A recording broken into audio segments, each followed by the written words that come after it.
Today we're going to be taking a look at the mod for Alien Swarm. It's more of a total conversion slash it just uses the Alien Swarm engine. It's called Lambda Wars. It's an RTS game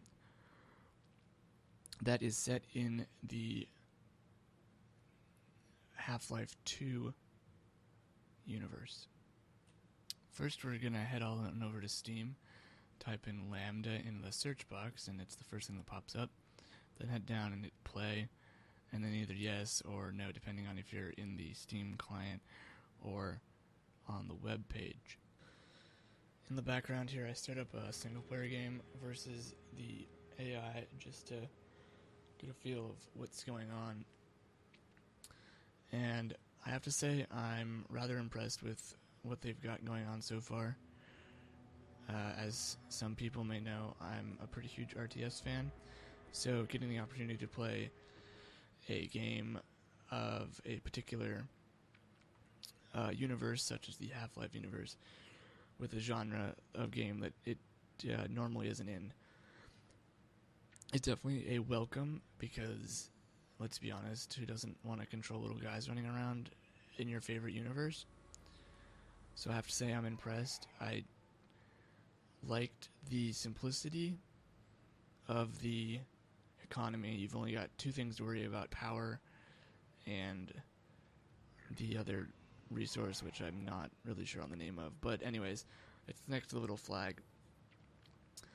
And this definitely is a throwback to older generation RTS games as far as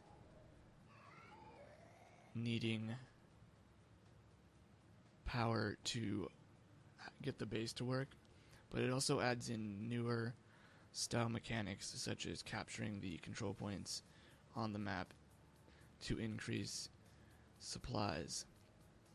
So I thought that was pretty cool, and I thought that the unit selection was, I guess, a little light, but I do understand that there are also not a huge amount of different variety of unit types in a first-person shooter, which is the source material for this game. But there are a decent selection of different types of troops, so that's a plus. Being able to have your guys select different weapons was something I actually think other games should possibly look into, making them more versatile, but at the cost of range or damage in another area. So I really perhaps would like to see other games take a page from that. And I know that was also something that was more in like older Command and Conquer games where you have a trade-off. So kudos to them for adding that in.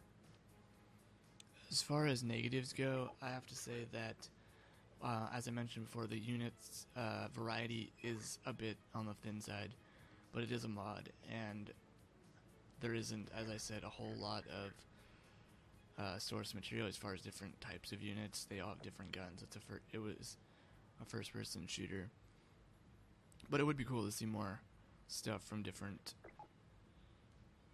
possible expansions from the Half-Life universe. My other issue was it was a bit buggy. That's to be expected, though. It's an RTS game in an engine that wasn't really an RTS. So just the fact that they have a functioning RTS game is pretty fast and it's fantastic. There was also a lack of players, but that's totally to be expected with a mod in this sort of situation. I hope that it gets bigger, because I would like to play against people. And that, my other point, negative point, I guess, would be I have no idea if it's balanced at all as far as multiplayer goes, or if certain units are way overpowered. It seemed that way against the AI.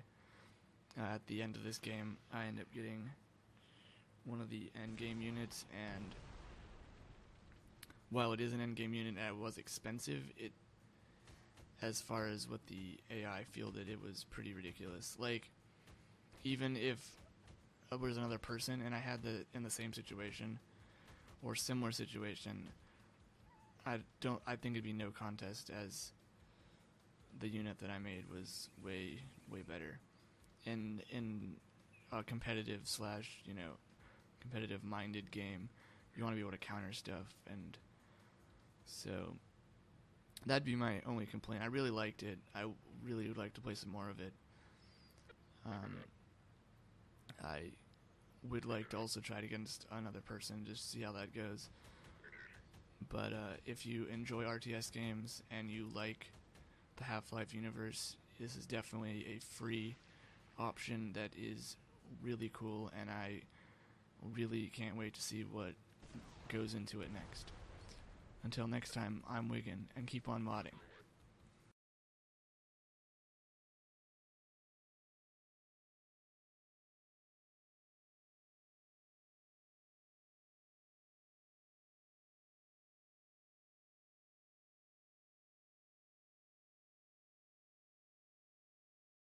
The Curious Gamers is all you need.